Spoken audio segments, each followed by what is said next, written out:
Boa noite a todos, prezados confrades, sejam todos muito bem-vindos à nossa instituição nesta noite, quando aqui vamos dar início à nossa 31ª jornada em comemoração aos 51 anos de fundação da nossa instituição.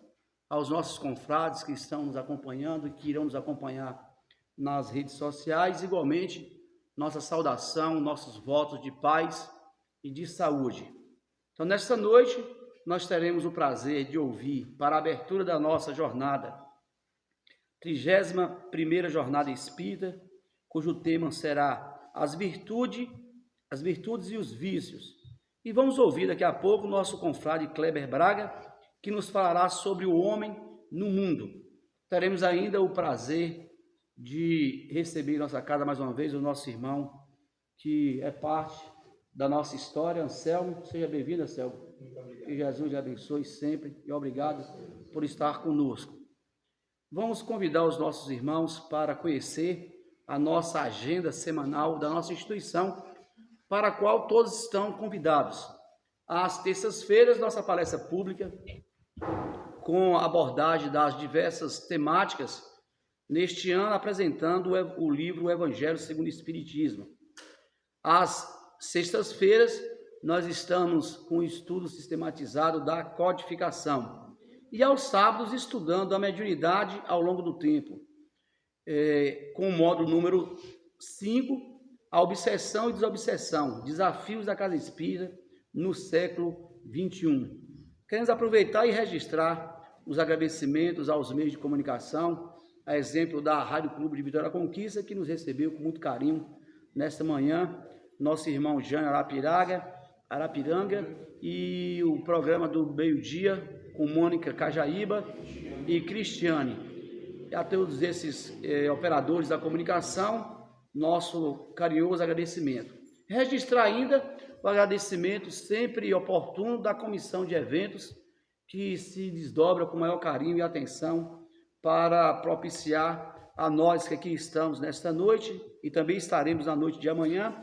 Amanhã nós vamos receber o nosso irmão Ricardo Ferreira, que nos falará sobre sede perfeitos. Então, com votos de muita paz, desejando que os benfeitores, os espíritos amigos, sobretudo a falange do Caboclo Pena Branca, guia espiritual, condutor dos trabalhos desta casa, quando aqui agradecemos igualmente por estes 51 anos.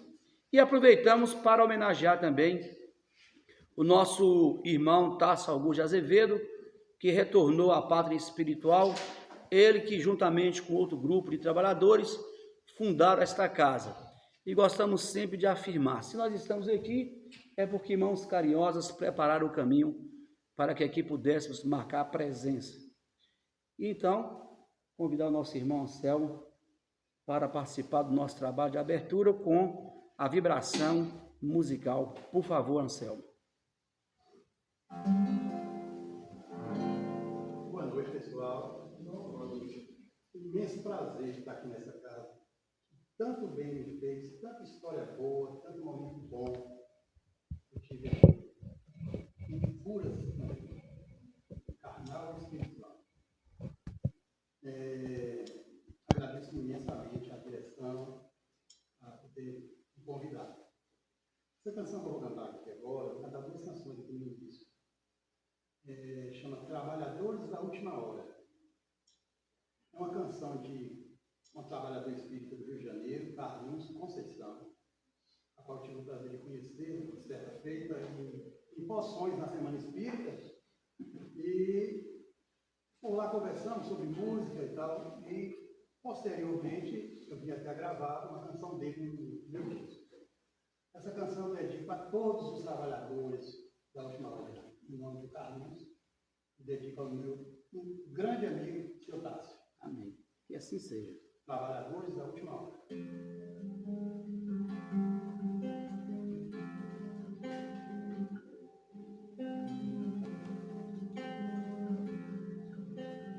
Somos os arrependidos, os intercedidos de Nossa Senhora. Somos das muitas igrejas, das fartas bandejas, dos tempos de outrora. Somos do pão e do circo, das brigas, dos vícios, nós mesmos agora. Somos, apesar das dores, os trabalhadores da última hora. Somos mediunidade, imortalidade da alma que chora.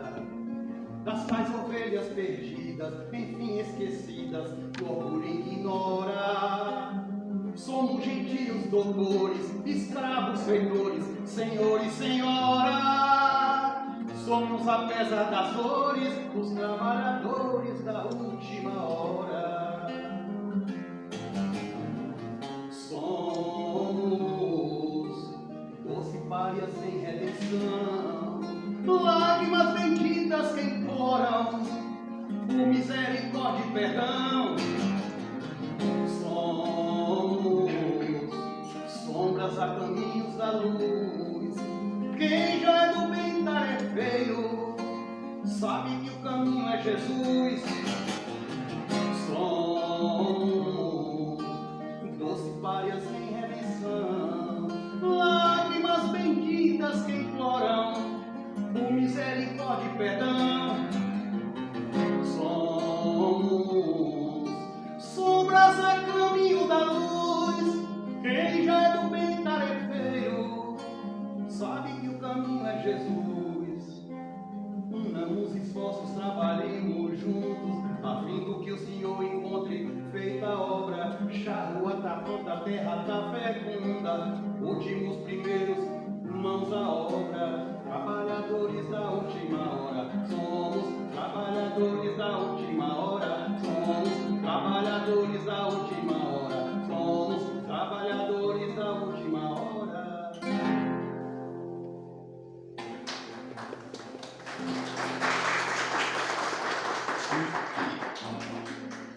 Essa segunda canção chama Ser Exalado. Essa canção, Ser Exalado. É uma canção, um amigo meu que é da doutrina, vocês podem conhecer com certeza, Aparecido Brito Cito. Ele é um grande poeta, verdade. Talvez assim, pessoas não conheçam as composições, ele é muito bom. Ele me presenteou com essa poesia e disse: Anselmo, tem uma canção assim, coloca uma melodia aí que a gente possa imortalizar também com a música, né, com a melodia. Aí eu deixei as coisas acontecerem, porque a composição para mim vem de uma forma bem diferente, não é marcado dia, cada um tem seu jeito de ser. Então vem muito assim, dentro de um som, meio transe, que eu fico sem saber se eu estava dormindo e acordei para isso e tudo ali. Naquele momento eu tenho que parar, gravar pelo menos no celular, fazer qualquer coisa para que dê certo. Né? Demorou alguns meses.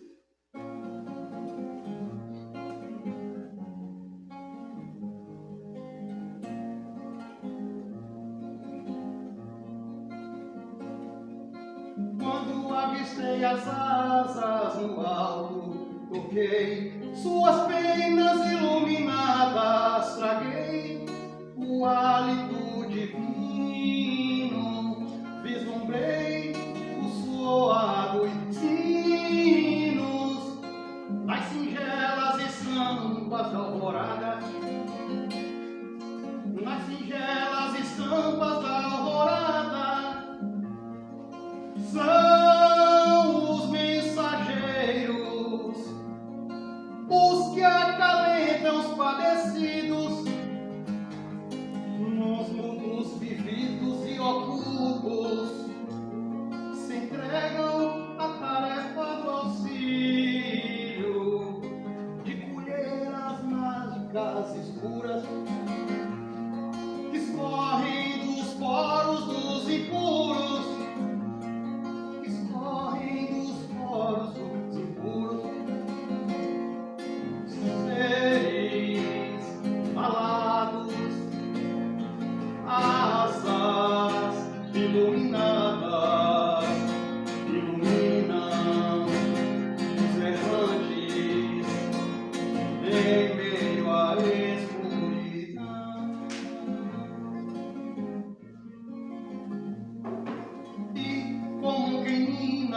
Criança cauterizam os miasmas sorridos, num verso maternal e que esperança aos pobres de nós seres sofridos, aos pobres de nós seres sofridos, aos pobres de nós seres sofridos, aos pobres de nós seres sofridos. Bendita essas asas aureoladas que carregam o peso dos gentios, burilam a grosseria dos infelizes e apaziguam as suas máculas, cicatrizes. No colo mãe que adorna os aprendizes, no colo mãe que adorna os aprendizes. Sois vós a bênção crística, alívio das feridas abertas, e como quem serena a fadiga, nos braços cansados da lida, refazem aos cegos errantes a coragem ao futuro da vida, numa esfera que eterniza toda a luz que do céu deriva. Seres alados, raças iluminadas, iluminam os errantes em meio à escuridão. Oh, oh, oh,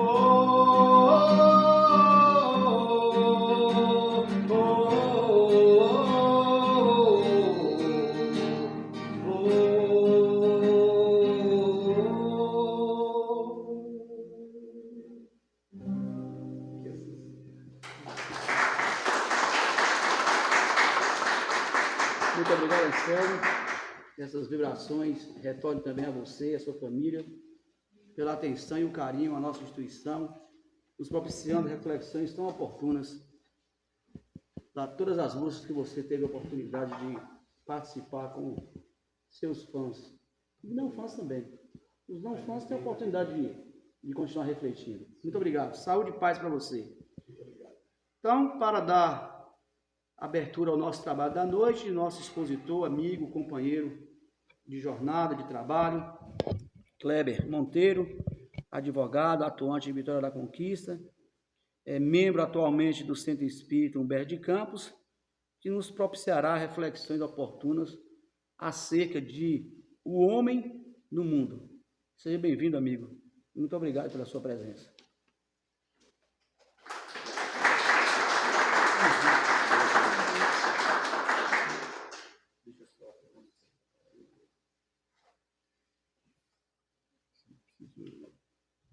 Como é que tá? Peraí.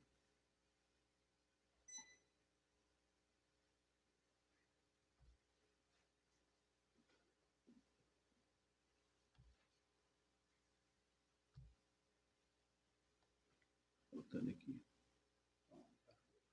Foi? Pronto?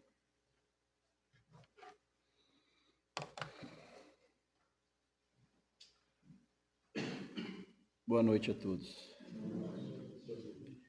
Que a paz do Mestre nosso Senhor Jesus Cristo esteja sempre em nossos corações e em nossas mentes.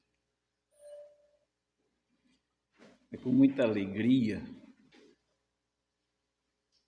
que retorno a essa casa. Eu digo retorno porque foi aqui que eu dei os primeiros passos na doutrina espírita. Já tem uns anos. Eu, Cláudio, Romar, Humberto Alves.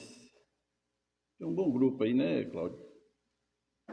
E naquela época, nós criamos o GECAL, Grupo Espírita Caminho da Luz. Aprendi muito aqui com esses companheiros. E acho que até por uma questão mesmo de distância, mudando de um lugar para outro, acabei indo lá para Humberto de Campos, onde desenvolvemos um trabalho interessante, mas nunca perdemos essa ligação. Pena Branca é onde, para mim, na doutrina espírita, tudo começou. Bom, Cláudio fez esse convite de retornar a esta casa em momento festivo, o que é uma honra para mim, como cria que sou daqui, falar sobre o capítulo 17 do Evangelho segundo o Espiritismo. A proposta é o caminho à perfeição. E Cláudio fala assim, olha, o tema é o homem no mundo. E eu imaginei, será que é viver num mundo sem ser do mundo? Quem sabe? É uma possibilidade.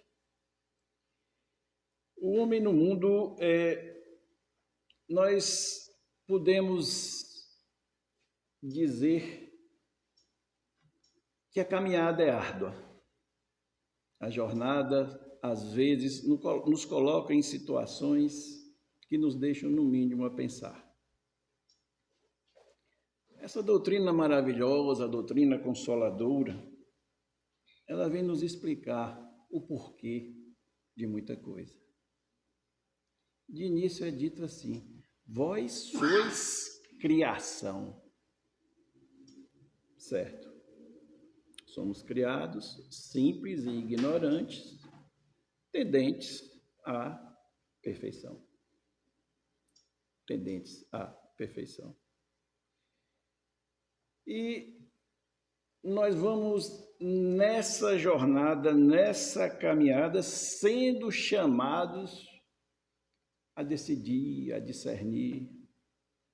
Somos colocados à prova. É forma de elevar, é forma de crescer.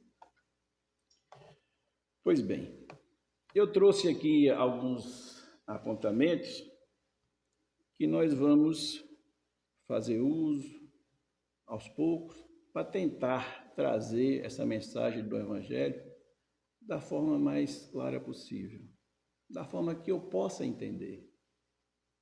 E, consequentemente, os encarnados e desencarnados que aqui se fazem presente também. Nós vamos, primeiro, fazer referência ao Livro dos Espíritos. Por que o Livro dos Espíritos? Todos vocês aqui sabem que a nossa doutrina se assenta em 5 livros básicos. É o chamado Pentateuco Espírita. Livro dos Espíritos, Evangelho segundo o Espiritismo, Livro dos Médiuns, Gênesis, e está faltando um outro, né? Pronto, Céu e Inferno. E depois nós vamos ter as chamadas obras complementares que nos ajudam a aperfeiçoar essa compreensão.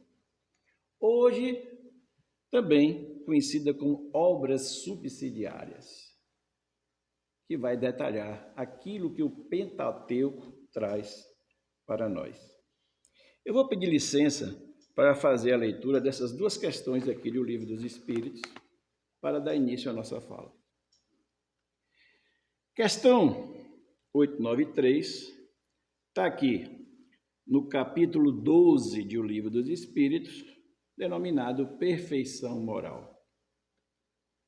Kardec, aquele que eu qualifico como o maior entrevistador da Terra, ele faz a seguinte pergunta à espiritualidade maior: qual a mais meritória de todas as virtudes?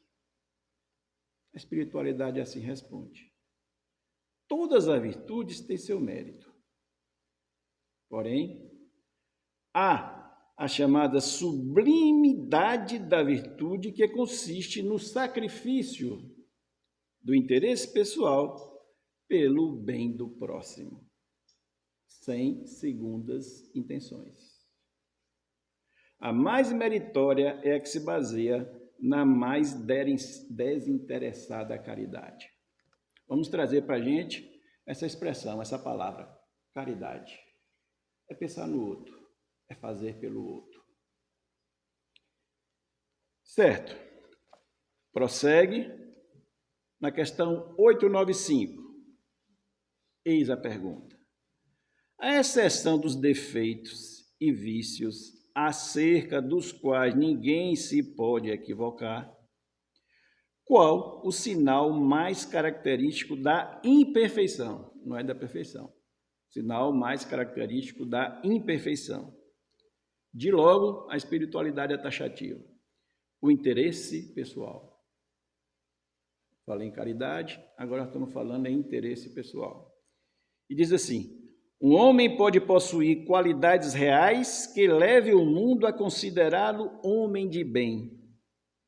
Mas essas qualidades, embora assinalem um progresso, nem sempre suportam certas provas, bastando algumas vezes que se fira a corda do interesse pessoal para que o fundo fique a descoberto. O verdadeiro desinteresse é coisa tão rara na Terra que é admirado como fenômeno quando se manifesta. Olha a perspicácia da resposta da espiritualidade quando nos diz assim: bastando algumas vezes que se fira a corda do interesse pessoal para que o fundo fique a descoberto. Aí eu vou usar o primeiro dito popular.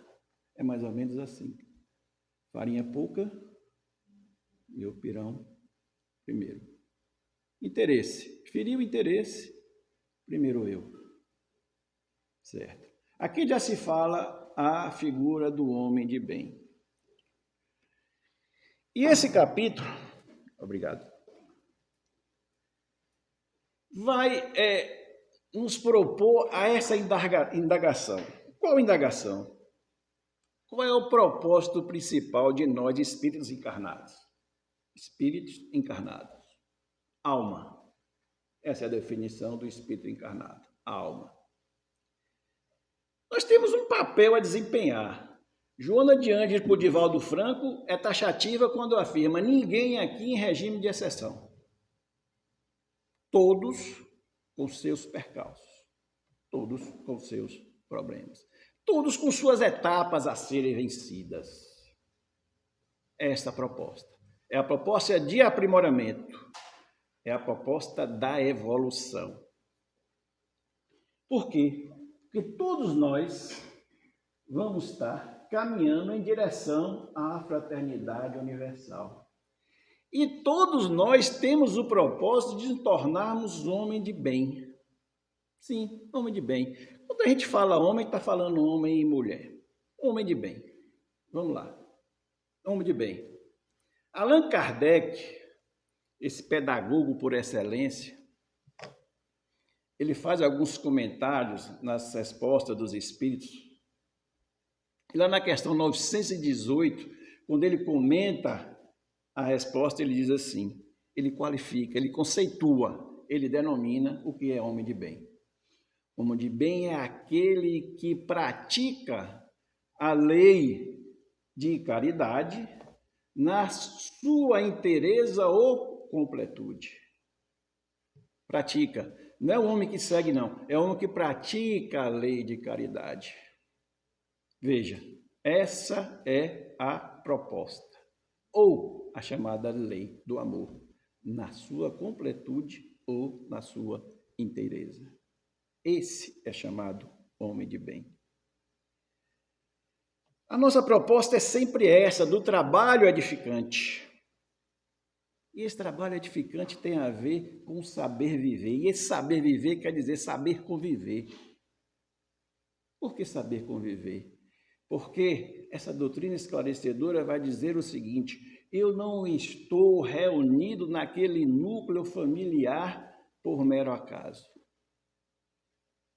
Por quê? Porque nenhum de nós está aqui de vez primeira. O nosso processo é da reencarnação. Pressupõe que já encarnamos em outras vezes. E como nós vamos perceber que hoje nós somos a melhor versão, e eu falo por mim, não foi coisa boa lá atrás, não. Então, é sempre a questão do estar aprimorando. Santo Agostinho nos chama isso em sua lição, ainda no Livro dos Espíritos, ele dizendo assim, uma forma de viver bem no mundo e se aperfeiçoar é fazer à noite a conversa consigo próprio, antes de adormecer. O que eu fiz hoje de bom? O que eu fiz hoje de ruim? O que eu posso melhorar? É a viagem interna. É cuidar de nós primeiro para que possamos cuidar daqueles que nos cercam. É preciso observar a vida e ver o que ela está nos oferecendo e nos perguntar, o que é isso que eu estou vivendo? Todos nós temos as nossas oportunidades, todos nós temos as nossas adversidades. Que proveito eu posso tirar dessa situação que ora me aflige? Por que eu falo que ora me aflige? Porque quando é passado e aquilo já se tornou obsoleto, eu vou lembrar daquilo como lição. Então nós podemos até enervarmos, mas jamais chegar ao desespero nessa caminhada. E aí vai dizer assim, que ensinamento eu posso tirar disso? É a lição. E todos nós vamos ter, né, nessa nossa caminhada, observando as oportunidades que a vida está nos oferecendo. Sim, porque às vezes nós nos lidamos com algumas adversidades e aí chega a conhecida dor. A doutrina espírita vem nos explicar que a dor acaba sendo o lenitivo da alma, porque determinadas experiências se perdem no tempo e às vezes nós esquecemos. A dor marca. E a dor sempre vamos lembrar. Mas não lembrar com remorso. É lembrar que aquilo teve um indicativo. Que proveito eu posso tirar disso? É o homem no mundo. É o homem vivendo a sua plena oportunidade da reencarnação. Por que eu digo plena oportunidade de reencarnação? Os Espíritos têm nos dito que a fila está grande. É muita gente para reencarnar. Está faltando oportunidade. Não podemos desperdiçar essa atual e última oportunidade, também porque a espiritualidade está dizendo assim, é chegado o momento de reconciliar com seu adversário, de aparar as arestas, para que retorne melhor do que chegou. Talvez não na condição de um espírito completista, que é difícil, que é aquele que cumpre fielmente tudo aquilo que planejou lá atrás. Nós vamos lembrar que, basicamente, nós temos dois tipos de encarnação, né, reencarnação, falando de forma genérica. É aquela que foi planejada e que nós escolhemos como uma oportunidade de suplantar os erros e nos melhorar, e aquela reencarnação compulsória. Vai, e tem que ser assim. Então, já que nós estamos ainda nessa oportunidade, não vamos perder tempo. Vamos estar no mundo enquanto almas encarnadas, aproveitando as oportunidades. Fazer como Santo Agostinho. O que é que eu errei hoje? O que eu acertei? O que eu posso melhorar? Essa é a proposta do homem no mundo. E aí nós vamos adiante. Eu trouxe aqui um paralelo para uma compreensão de uma forma mais didática. Porque se nós formos, enquanto encarnados, dentro de uma lógica, dizer, previsível e normal, nós vamos ter a infância, nós vamos passar pela adolescência e nós vamos chegar à maturidade. É natural, à exceção daqueles que desencarnam cedo. O que eu quero dizer com isso? A infância podemos nos ligar ao Velho Testamento, na adolescência, à maioridade, cristianismo, na maturidade. O que eu quero trazer com essa divisão aqui? Aqui nós vamos dizer assim, nós não estamos aqui de vez primeira, nós já tivemos outras encarnações. Ou seja, várias existências, sendo que a vida é única, mas nós temos as existências. E aí nós já tivemos lá atrás, no mundo onde ainda o homem era um homem rude. Aí eu vou trazer aqui o Velho Testamento e nós vamos lembrar daquelas leis mais severas que tinha naquela época, que era direcionada àquele homem rude. Tinha que ser assim.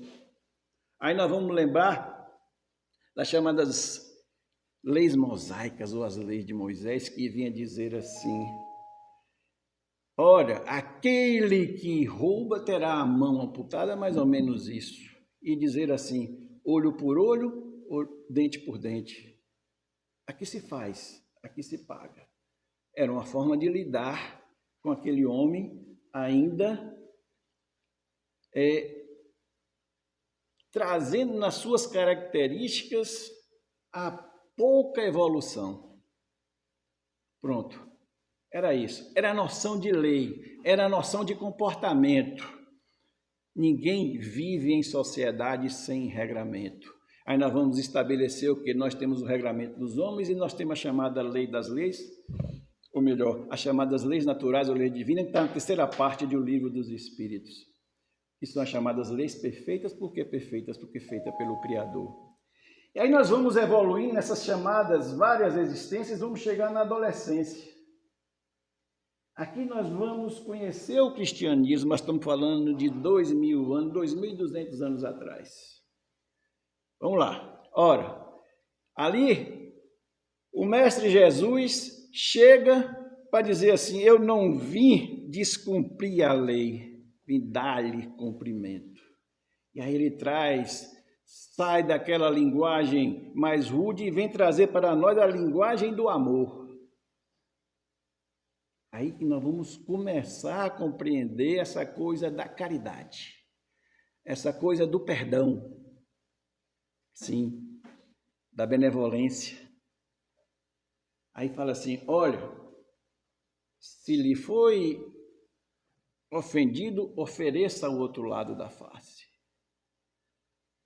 Vamos estabelecer essa linguagem do bem-querer. Essa é a chamada lei das leis. É a 10ª lei, está lá na parte do livro dos Espíritos, que diz assim, a chamada lei de amor, justiça e caridade. Eu considero como a lei das leis, porque nós vamos conhecer a lei do trabalho, a lei do progresso, aí nós vamos conhecer a chamada lei de destruição, que há um contrassenso, mas está ali estabelecida, certo? E finaliza com a chamada lei do amor, lei de justiça, amor e caridade. Por quê? Porque nós chegamos a uma fase que estamos capazes de compreender a chamada lei do amor. Já havia uma certa evolução.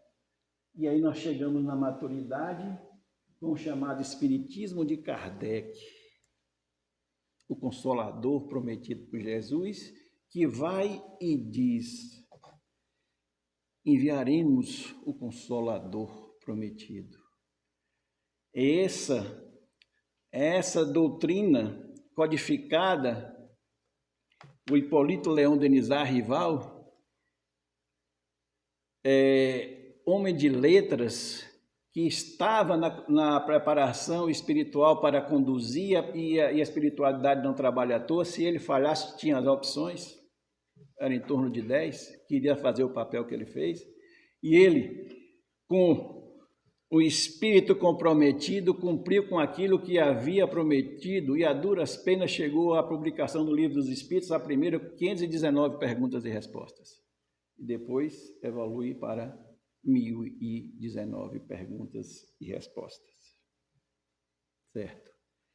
Pronto, nós falamos da lei mosaica, falamos da lei do amor, e aí nós vamos falando da maturidade, que essa doutrina espírita ela vem aparada em 3 aspectos básicos: filosófico, científico e religioso. Que proposta é essa? A filosofia vem nos perguntar o que aqui estou, para onde vou, qual é o meu propósito. A questão científica, quando nas obras complementares é possível nós conhecermos a função da glândula pineal através de André Luiz em 1939, 1940, enquanto a ciência foi referendar isso depois. se tinha a noção de que a glândula pineal funcionava como inibidor sexual, onde controlava a sexualidade da criança até os 12, 13 anos, e depois seguir adiante. E aí vai dizer que a glândula pineal funciona como uma antena muito bem trabalhada, chamados médios ostensivos, que facilita a comunicação entre o mundo espiritual e o mundo corpóreo. Até nas experiências quase mortes, nós falamos da glândula pineal, que é a memória do espírito. Porque há uma discussão se a memória está no cérebro ou se está no espírito, mas nós acreditamos que é no espírito. Então, a parte filosófica, científica e a religiosidade que vem dar o conforto, dizendo para nós o seguinte: por mais que você erre, a misericórdia divina é presente e você vai ter a oportunidade de renascer para refazer e melhorar. Perfeição. Que perfeição? Porque todos nós vamos chegar à perfeição. Sabendo que relativa, porque a perfeição absoluta é somente do Criador. Quem é o Criador? Questão primeira de O Livro dos Espíritos, quando Kardec pergunta quem é Deus. Ele não pergunta quem é Deus, ele pergunta que é. Ele personifica. E a espiritualidade maior vem dizer inteligência suprema, causa primária de todas as coisas. É perfeição.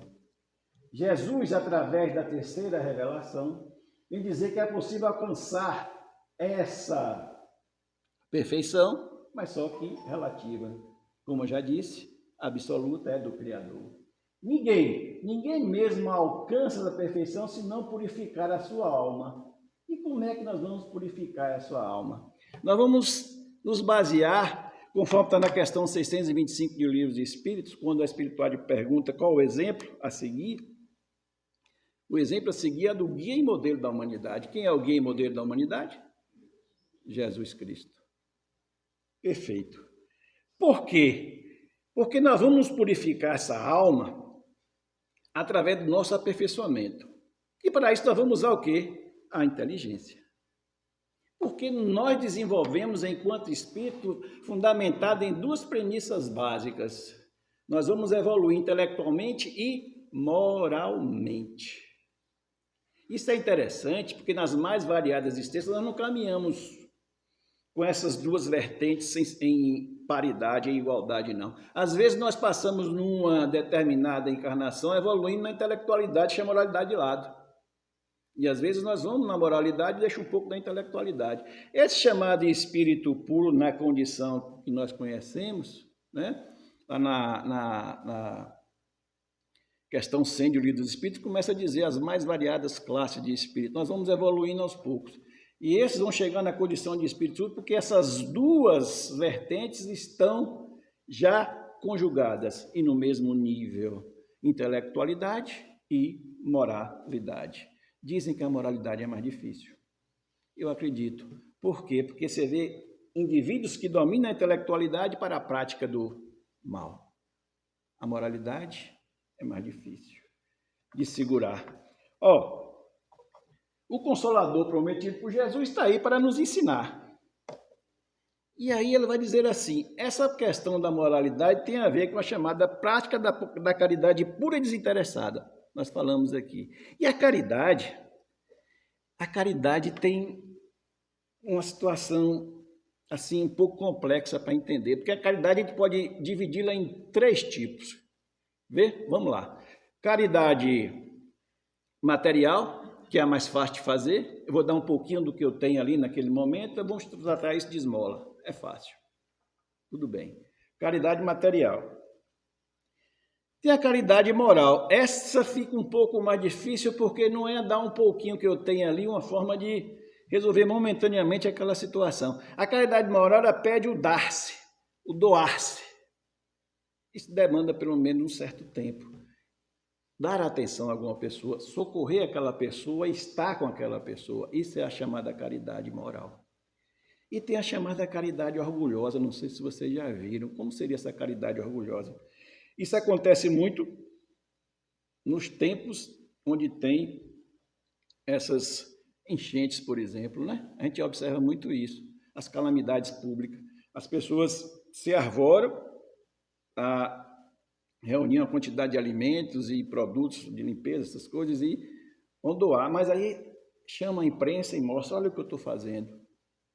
Quer dizer, é uma espécie de caridade orgulhosa, porque ao mesmo tempo que está ofertando, está descaracterizando. Não há chamada caridade pura e desinteressada. Há sempre uma contraprestação. E contrário a essa caridade, nós vamos ter aqui o egoísmo e orgulho. O que a doutrina espírita nos fala de egoísmo e orgulho? Ela vai nos dizer que o egoísmo e o orgulho são as chamadas duas chagas que atrapalham o desenvolvimento da humanidade. Por quê? Aí eu trago aqui o egoísmo como um excesso de amor próprio. Como assim? Ora, amor próprio é algo interessante, é edificante. Mas aí eu vou lá no segundo dito popular, tudo que é demais, tudo que sobra é demais, alguma coisa assim, né? Então vamos lá. Tudo que é demais sobra. Assim, excesso de amor próprio. Eu penso tanto em mim que não sobra tempo para pensar em ninguém. Mas aí às vezes tem 3 pessoas aí. Primeiro eu, segundo eu e terceiro eu de novo. É a concentração. Aí vai atrapalhar com que eu desenvolva esse raciocínio da caridade pura e interessada. É o homem do mundo não sabendo lidar com as coisas do mundo. O nosso objetivo é evoluir, é prosperar, principalmente no campo da moralidade. Somos criados simples e ignorantes, porém dotados de inteligência e dotados de livre-arbítrio. Nós podemos optar que caminho a seguir. E o orgulho? Aqui vamos falar de excesso de autoestima, mais uma vez. Pois, quando eu concentro tudo na minha pessoa, aquela condição de superioridade, eu me perco. E eu vou dizer, tudo para mim, que não for aquilo que eu falo, que eu penso, que eu executo, é ruim.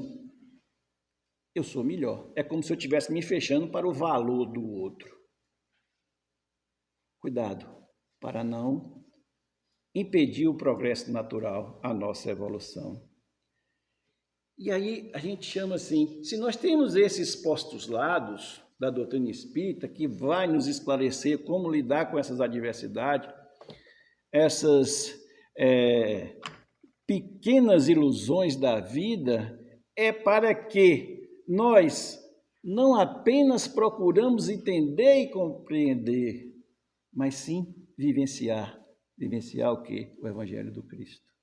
Vivenciar esse chamado Consolador prometido, porque nós já dispomos das condições básicas para ao menos entender e compreender a lição do Cristo. Mas é preciso vivenciá-la. É preciso que nós nos tornemos homem de bem. Qual é o conceito de homem de bem? É aquele que pratica a lei de justiça, amor e caridade na sua inteireza ou completude. Eu vou repetir. Homem de bem é aquele que segue ou pratica a lei de justiça e caridade, a lei de amor, justiça e caridade na sua inteireza. E vamos adiante. Agora vamos começar a detalhar como é praticar essa lei de justiça, amor e caridade, e segundo também o Livro dos Espíritos na questão 886. Porque lá Kardec indaga a espiritualidade da seguinte forma: como entender a caridade conforme nos quis dizer Jesus Cristo, ou o que Jesus Cristo nos diz sobre o que é caridade? Ela vai dizer assim, muitos de vocês vão lembrar: benevolência para com todos, indulgência para com as imperfeições alheias e perdão das ofensas. Eis a resposta: benevolência para com todos, indulgência para com as imperfeições alheias e perdão das ofensas. Vamos lá. Benevolência é o quê? Benevolência é bondade. É aquela coisa que eu disse, verdadeiramente doar. É dar-se. Isso é ser um indivíduo benevolente. E aí eu trouxe uma lição de Haroldo Dutra, numa das suas palestras, quando ele diz assim: olha, porque às vezes dói doar. Por que às vezes dói doar? É quando você doa falando assim: Devo ou não? Não está ali presente aquela doação pura e desinteressada, não está ali presente aquela caridade pura e desinteressada. Aí ele traz um exemplo interessante. Se você fez, está feito. É porque você quis. Isso é para o auxílio de lá e para o seu melhoramento. É o homem no mundo buscando a perfeição. É a caridade. E aí ele vai dizer assim, imagine a mãe que amamenta aquela criança por tanto tempo, perde noites com isso, essa criança cresce, torna um jovem rebelde, e aí começa a discussão. Em dado momento ela fala, eu fiz tanto por você. Lembra quantas noites perdidas, fornecendo, devolve tudo aquilo que eu lhe dei. Isso caracterizou. Isso não é a benevolência na sua essência. Está feito. A doutrina espírita nos alerta assim, olha, é preciso fazer o bem. Quer dizer, ela está dizendo assim, não basta não fazer o mal, é necessário fazer o bem, a prática do bem. Indulgência, benevolência, indulgência, fazem confusão, indulgência. Compreender as imperfeições alheias. Será que nós estamos bem nisso? Eu acredito que não, eu não estou, eu ainda fico, né? Compreender a dificuldade isso nós vamos ver isso simplesmente, e eu vou, não sei se eu vou desafiar vocês não, mas eu vou chegar ao ponto de dizer assim, olha, eu duvido que não tenham aqui, nenhum de vocês que não tenha um parente difícil.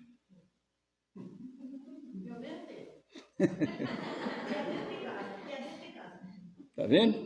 Não precisa ir longe não. Não precisa ir longe não. Né? Aí, mas esse homem no mundo, na busca do ser de perfeitos, do aprimoramento, do melhoramento, tem que verificar, epa, peraí, todo mundo tem parente difícil, agora cuidado, para que você não se torne esse parente difícil, porque às vezes nós não percebemos, e nós estamos vivenciando, agindo como aquele parente difícil, porque é muito fácil enxergar o defeito alheio e esquecer de olhar para nós mesmos. Então a gente começa a não nos cobrando tanto, nem nos punindo tanto, muito menos aquele outro. E aquele outro que está próximo mesmo. E não está próximo por acaso não, a doutrina espírita vai nos dizer porque que ninguém é filho de ninguém por acaso, ninguém é pai de ninguém por acaso, é irmão de ninguém por acaso. Tudo tem uma razão de ser e um motivo para isso, né? Bom, porque isso é interessante, porque nós vamos compreender que defeito tem prazo de validade. Porque ninguém vai ser defeituoso a vida toda. E por que ninguém vai ser defeituoso a vida toda? Porque por mais que ocorra o evento morte que para nós é desencarnar, outra oportunidade chegará para nós nos melhorarmos, para nós nos melhorarmos. Perdão. Eu costumo dizer que perdão é uma palavra pequena, fácil de falar, mas difícil de exercer na sua plenitude. Emmanuel, ele vai dizer para a gente, está cortado aqui, mas vai dar para imaginar. Quando você faz o perdão, é como se você recebesse um alvará de libertação. Como é receber esse alvará de libertação? Porque se você está chateado, aquilo está lhe corroendo aqui dentro do coração, e você está dirigindo o pensamento lá, e a doutrina espírita nos explica que pensamento é matéria, nós não conseguimos enxergar, mas a espiritualidade está observando tudo. Nós estamos emitindo pensamento ruim e estamos recebendo pensamento ruim. Então é isso. Quando eu consigo verdadeiramente perdoar, eu sublimo. Aí eu fico leve. Passou, foi. Porque quando eu estou trabalhando essa raiva, esse ódio, eu estou ingerindo um veneno e querendo que o outro morra. É uma realidade. Porque está fazendo mal a quem? Provavelmente o outro talvez nem lembre, mas você está ali, remoendo. Você está remoendo. Verdadeiro perdão não é fácil. Mas o homem no mundo tendente à evolução está aí, aquilo. São as diretrizes básicas desse aprimoramento, desse aperfeiçoamento. Abnegação. Essa é uma característica simples de uma verdadeira mãe que às vezes abnega de uma determinada coisa em benefício do filho. Abnegação. Eu poderia fazer isso, mas ele está precisando, eu deixo aqui. Eu me viro. Devotamento. Esforço desinteressado e incessante, sem críticas ou nada, agindo sempre pró do bem alheio.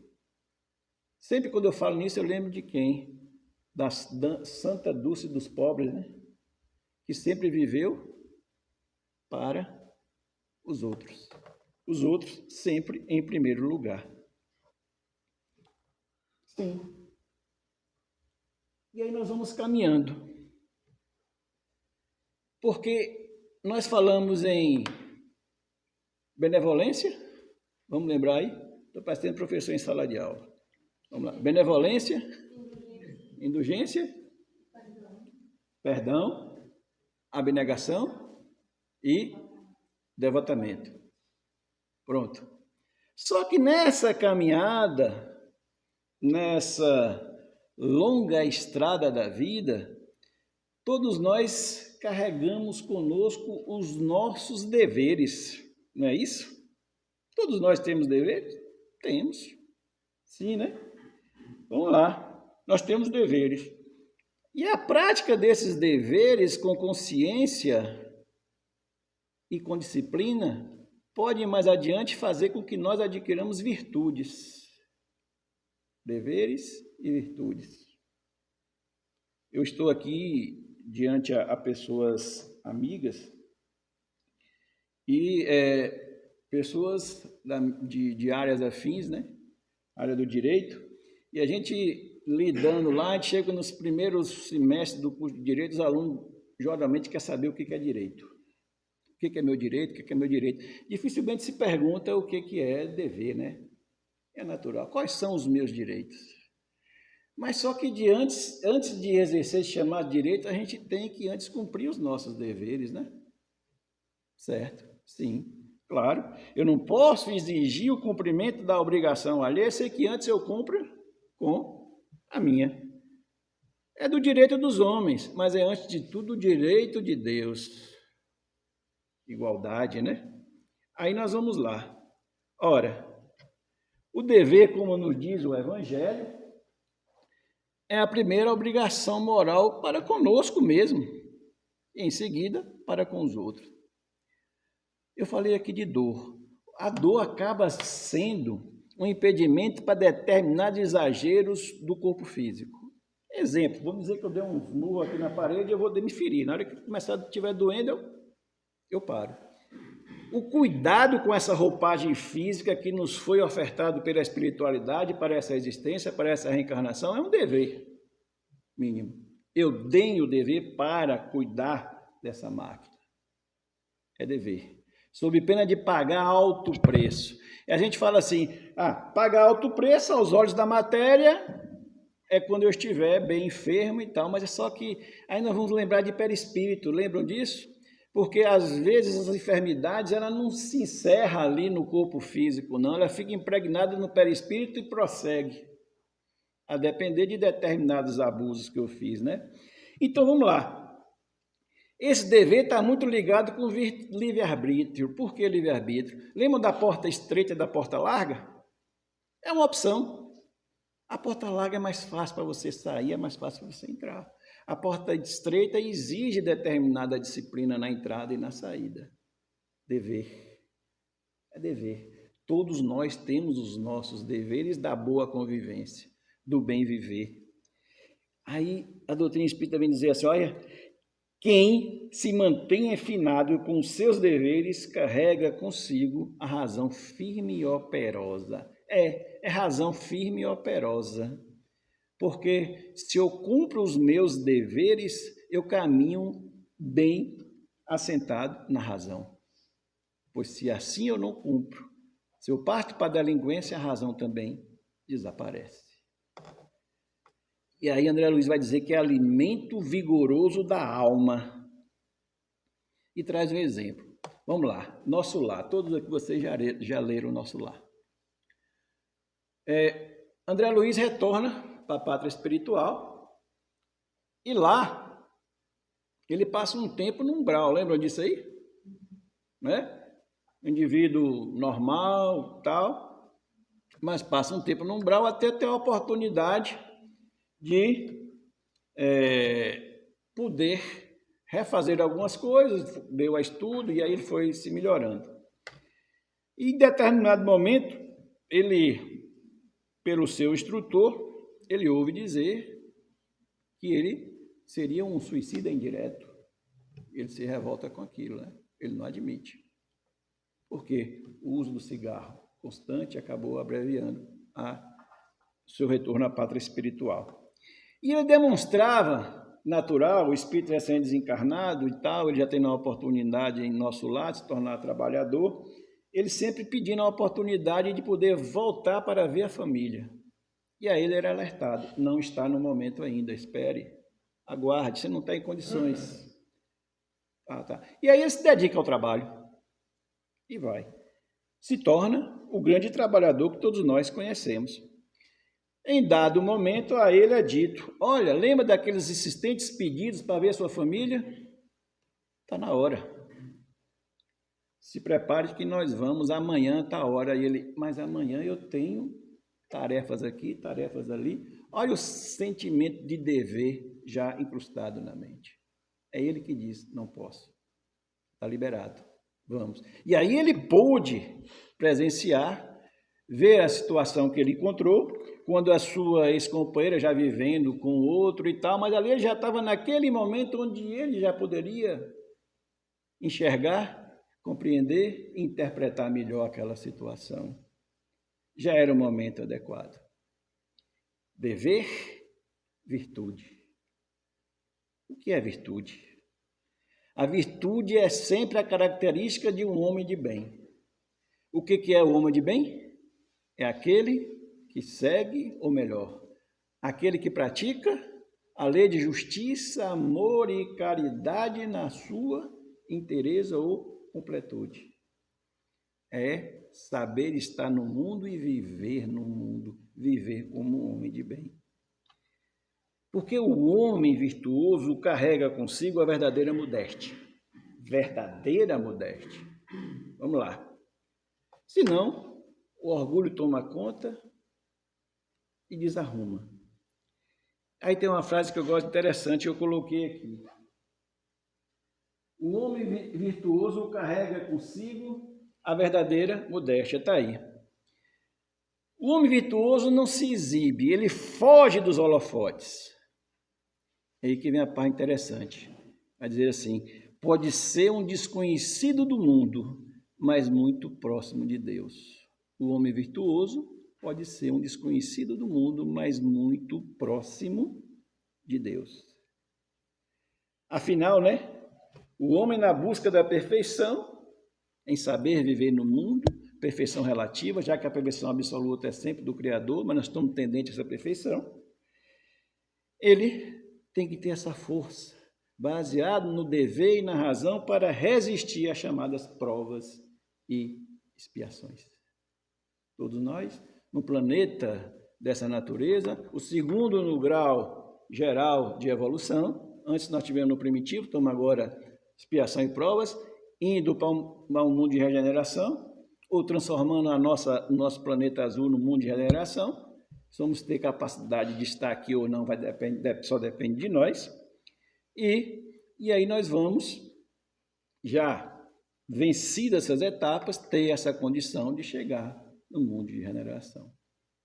E aí, já terminando a nossa breve participação, dizendo o seguinte, eu falei no início que é uma alegria poder estar aqui, verdadeiramente falando, e dizendo que nós temos neste momento, tendo a oportunidade de viver e vivenciar, discutir, procurar entender um pouco mais dessa doutrina consoladora que é a doutrina dos Espíritos. Ponto de hoje, o sede perfeito, o homem no mundo, lá do Evangelho segundo o Espiritismo.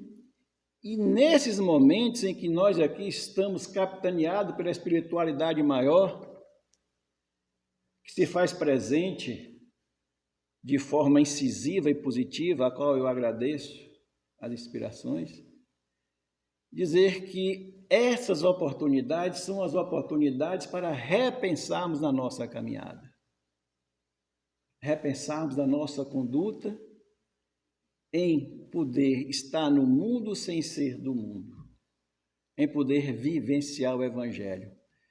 Aqui é a lição programada, mas nós estamos recebendo a lição cotidianamente, às vezes sem perceber. A divindade está sempre presente. E às vezes, se eu não tenho a oportunidade da leitura do Evangelho segundo o Espiritismo, das obras complementares, das obras subsidiárias, às vezes, é exemplo desse grande cantor, também poeta, traz para nós as verdades contidas na canção popular. Ali também é lição. Se nós separarmos um tempo, e nós temos esse tempo de compreender determinadas letras, que vai reforçando as palavras do Cristo, do amor, do dar-se, da caridade, da comunhão, da fraternidade universal, a condição de homem de bem. E para finalizar, eu vou trazer para vocês a letra de um poeta pernambucano, Acioli Neto, que escreveu, acredito eu, por influência divina, uma canção que ficou muito conhecida na voz de Flávio José, que diz mais ou menos assim: se a situação está difícil, não se aveste. Ou então se diz, se aveste não, na linguagem do cotidiano do nordestino. Toda caminhada começa no primeiro passo. A natureza não tem pressa. A natureza não dá salto. Segue o seu compasso e inexoravelmente chega lá. Nós vamos chegar lá, na condição de espíritos puros. Perfeição relativa, absoluta é do Criador, mas nós estamos caminhando. Se aveste não, a lagarta rasteja até o dia que cria asas. Observe quem vai subindo a ladeira, seja princesa ou lavadeira. Para ir mais alto, vai ter que suar.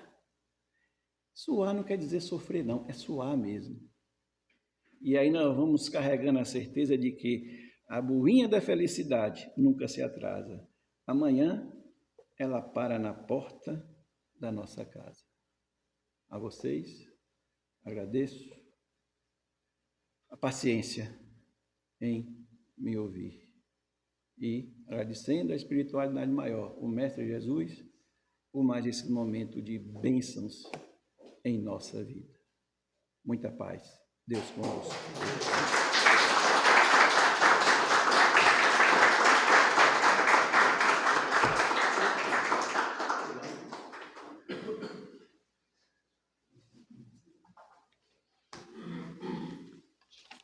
Muito bem, amigos.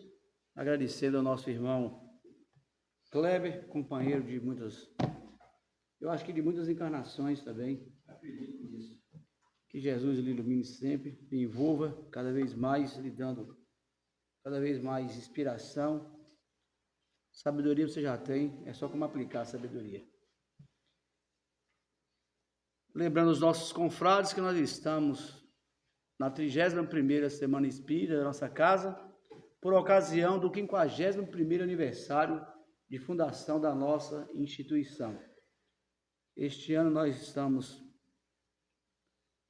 fazendo essas reflexões acerca do homem no mundo hoje, do nosso irmão Kleber, já convidar os nossos confrades, amigos, companheiros para amanhã, quando vamos ouvir o nosso irmão Sede Perfeitos, Ricardo Ferreira, que vai nos falar às 19h30. Para esses eventos, os nossos confrades aqui presentes, os nossos irmãos que estão conosco conectados pelas mídias, Instagram, YouTube, Spotify também, convidados para nos assistir e estar presente conosco. Agradecer a presença dos nossos músicos pela companhia de sempre, que Jesus também possa envolvê-los, e ao final, vamos continuar ouvindo, como diz o Espírito Emmanuel, quem canta, ora 2 vezes, e porque estamos na casa espírita, quanto mais nós orarmos, melhor. Céu, muito obrigado aí. Pode seguir, quando você concluir, nós vamos chamar também Dona Neide, nossa irmã, companheira, membro fundadora da nossa casa.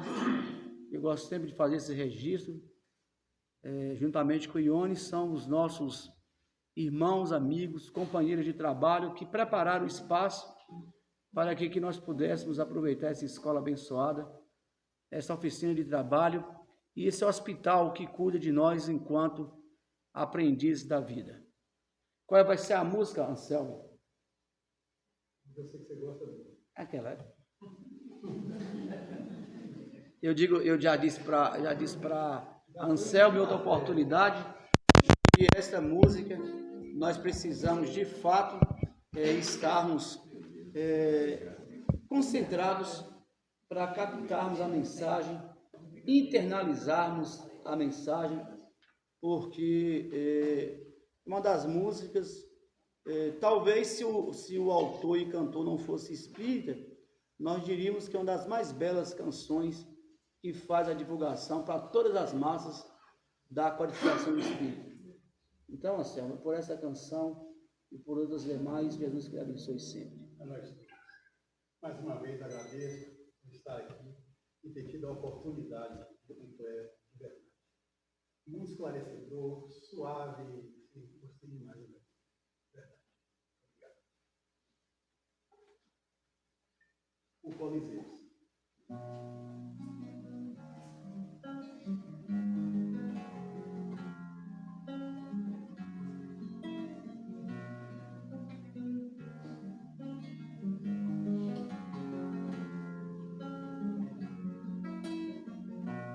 Foram os romanos quem construíram primeiro Coliseus.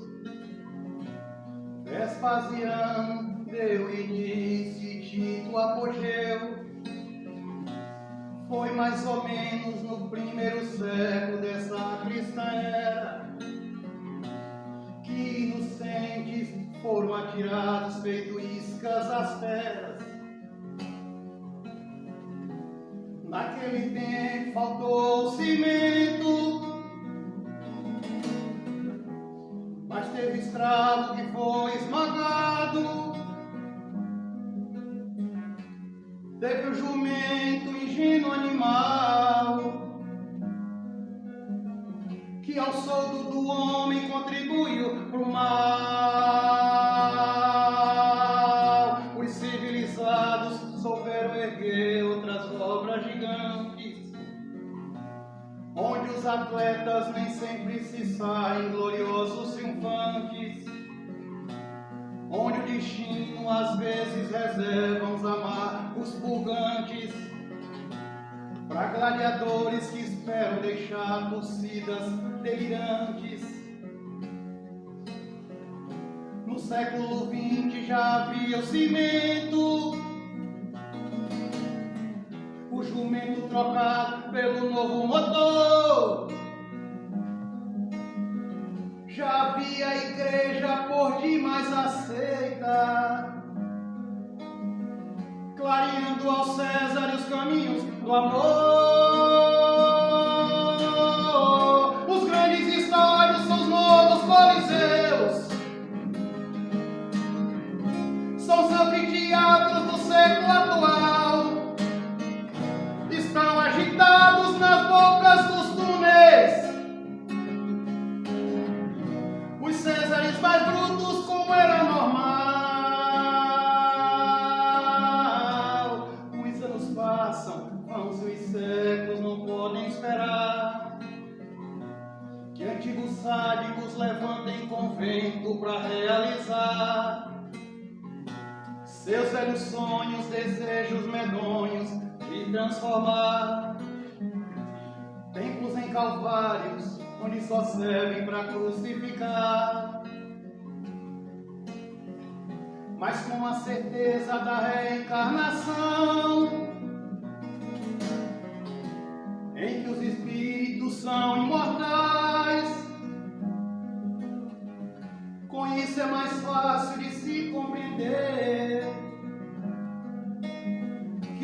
as mesmas ideias, só mudaram os locais. Os grandes estádios, os novos coliseus, são os anfiteatros do século atual. Estão agitados nas bocas dos túneis os Césares mais brutos, como era normal. Normal, isso era normal. Brutal, isso hoje é normal. Bem normal.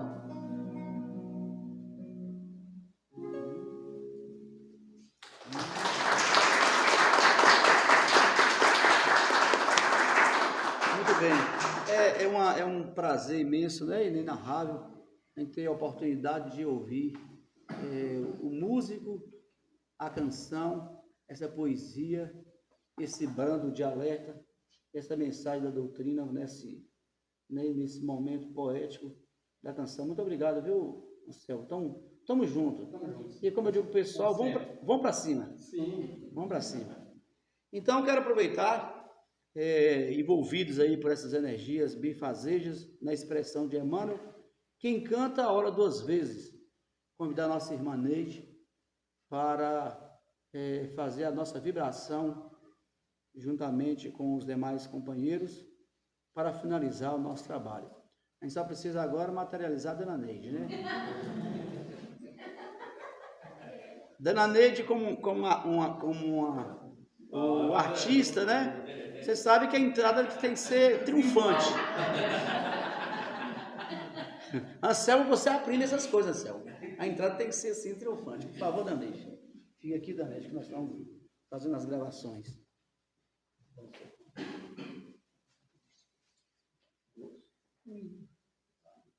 Então, vamos ouvir mais uma canção belíssima que nos oportuniza reflexão. Essa música para os membros, aí agora eu tenho que me incluir, né? Para os membros de algumas décadas da casa, essa também é uma canção que fala muito da nossa instituição e da nossa missão enquanto divulgadores da doutrina. Ramon tem aprendido essas reflexões, tem repetido, e é importante isso, porque ele já está internalizando. A maior caridade que podemos fazer pelo Espiritismo é a sua divulgação, diz o Espírito Emmanuel. Então, nossa jornada tem por objetivo divulgar os postulados da codificação. Na sequência, após ouvirmos Dona Neide, a nossa coordenação de eventos, a quem eu faço questão sempre de agradecer, de registrar, as meninas, né? Tem algum menino na equipe? Tem também? Então, as meninas e os meninos que são partes da coordenação de eventos, fica registrado pela diretoria da casa, nosso agradecimento pelo carinho, pela atenção, pelo acolhimento, e é importante a gente saber que sem essas mãos, nós não podemos ir avançar muito. Então, muito obrigado. Na sequência, nós somos convidados, não somos ingleses, mas nós somos brasileiros tupiniquins. Mas mesmo assim a gente serve um chá após o evento.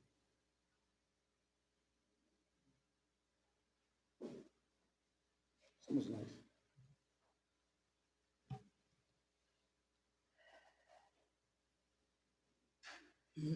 Ó doutrina de luz, paz e consolação, veio a nós por Jesus, lema de perfeição. És a lei imortal que faz o mundo se unir.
renascei, renascei.